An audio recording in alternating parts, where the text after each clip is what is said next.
Morning po. Gandang buhay. Thank you, Lord, sa blessings. Tapos ako kumain. Yan, ulam ko kanina. Mamayapak lang, guys. Ubusin ko to.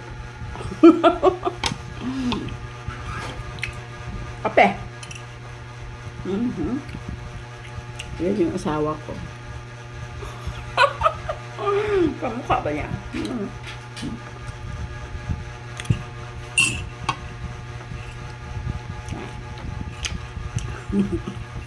Wala magawa kasi no.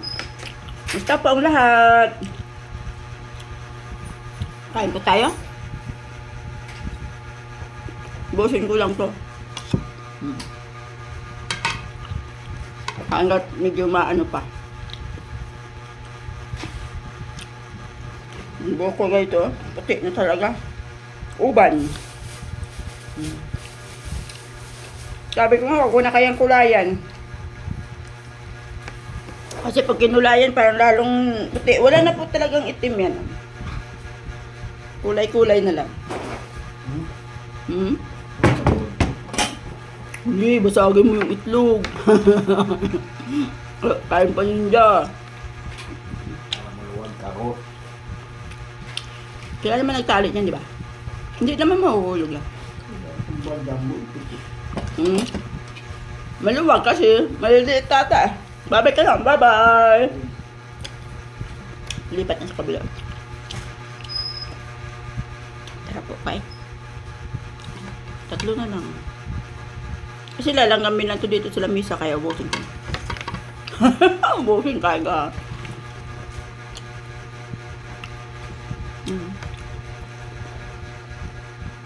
Pero binilan ako ni Jana ng pangkulay habok. Sabi ko sa ano na, Abril na lang ako magkulay. Pizza na bang yun? Para medyo ano. Kaya pag maago ng kulay, ano tawag doon? Parang saglit lang ba? Bumabalik na naman sa dati yung kulay. No, yung ano yun, tumutubo yung uban yun. White hair po yan. So, sabi ko nga, huwag ko ng ano yun. Kulang kulayan, parang highlight na lang. Hindi na po matago yung ano. Hindi na matago yung katandaan.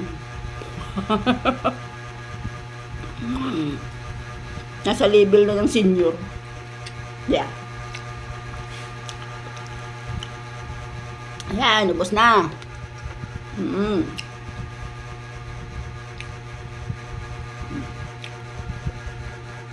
Ang kulay ang buhok ko. Sabi pagupit daw ako. Hanggang dito. Dahil hindi pa ako nagpagupit na maiksi eh. Kasi lang, naalala ko, mainit. Maigi pag mahaba, napupusod. Ay pag maiksi ang buhok, mahirap ipusod. Kaya hayaan mo siya dyan. Yan lang yan.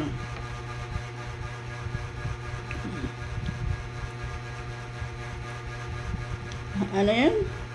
Yung binili ni Jana na kulay, ano yun? Honey brown. Kukulayan daw niya ako. Alright, excuse me. Busog na ako. Yeah, pero okay naman eh, oh. Parang highlight lang nga eh. Diyan lang yun. Pero sa malapitan, pangit. Dan na ako. Busog na guys, oh. Wala na. Sunod. O, diba? Hindi nakapagtataka kung ganito ang katawan sa katakawa. Kaya hindi halata. Kahit gutom, kahit wala makain, hindi halata kasi malaking katawan niya.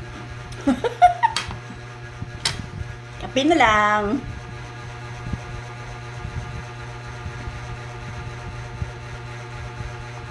Matapang yung ano, bara ako.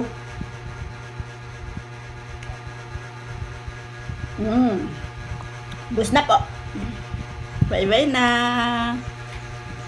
Love you guys. Thanks for watching. Good vibes lang tayo. Love, love. Bye-bye.